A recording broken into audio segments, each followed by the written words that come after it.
சுப்பிரமணி விஞ்ஞானியாக ஆசைப்பட்டதுக்கு அவன் அப்பா தான் காரணம். எப்படி தெரியுமா? அன்று சுப்பிரமணியின் 10வது பிறந்த நாள்.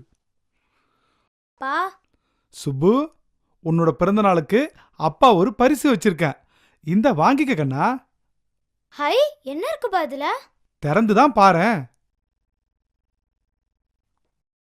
இந்த பல்பை கண்டுபிடித்தது யாருன்னு உனக்கு தெரியும்.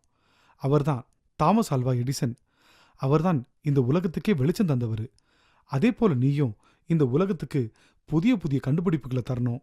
நீ பெரிய விஞ்ஞானி ஆகணும்னு நான் கடவுள்கிட்ட வேண்டிக்கிறேன். அந்த ஆற்றல் உன்னிடம் இருக்கு. அன்புடன் உன் மீது உயிரை வைத்திருக்கும் அப்பா. ரொம்ப நன்றிப்பா. எனக்கு உங்களை ரொம்ப பிடிக்கும்பா. உங்களை கட்டி பிடிச்சிட்டு தூங்க எனக்கு ரொம்ப ஆசைப்பா. ஆனா உங்க மேல வீசும் சிகரெட் நாத்தம் என்னை உங்க பக்கம் வரவே விட மாட்டேங்குது. சில நேரம் பள்ளிக்கூடம் விட்டு வீட்டுக்கு வரவே பிடிக்க மாட்டேங்குது. வீடு முழுவதும் ஒரே சிகரெட் போக எனக்கு மூச்சு திணறுது.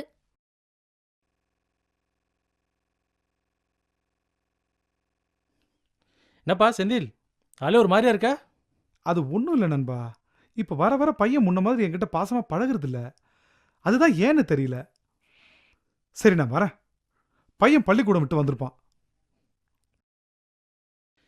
சில நாட்கள் கழித்து இன்று செந்திலின் பிறந்த நாள். அப்பா என்னப்பா? அப்பா, உங்களுக்கு நான் ஒரு பரிசு வச்சிருக்கேன். உங்களுக்கு ரொம்ப பிடிச்சது இந்த சிகரெட் தானே? அப்புறம் தானேண்ணா, அதான் உங்களுக்கு பிடிச்சதையே பரிசா தந்துட்டேன். என் பள்ளிக்கூடத்துக்கு பக்கத்தில் இருக்க கடையில் என் சேமிப்பில் வாங்கினேன். சின்ன பசங்க கேட்டால் கூட கடைக்காரரே சிகரெட் தராரு. எவ்வளோ கொடுமை பாருங்கப்பா. நீங்களும் சின்ன பையனா இருக்கும் போதே சிகரெட் ஊதுறீங்க. வீடெல்லாம் சிகரெட் போக அதை நானும் சுவாசிக்கிறேன். நோயை உங்களுக்கு மட்டும் இல்லாமல் எனக்கும் சேர்த்தே தரீங்க. அம்மாவும் என்னை விட்டு போயாச்சு. இப்போ எனக்குன்னு இருக்கிறது நீங்கள் மட்டும்தான். சிகரெட் பிடிக்கிற அற்ப சுகத்துக்காக என்ன அனாதையாக்கிடாதீங்கப்பா. பல்பை கண்டுபிடிச்சது எடிசன். இந்த சிகரெட்டை கண்டுபிடிச்சது யாருப்பா? மின்சாரம் மூலம் வெளிச்சத்தை தந்தது எடிசன்னா, இந்த இருட்டை கொடுக்குற புகையிலையே கண்டுபிடிச்சது யாருப்பா?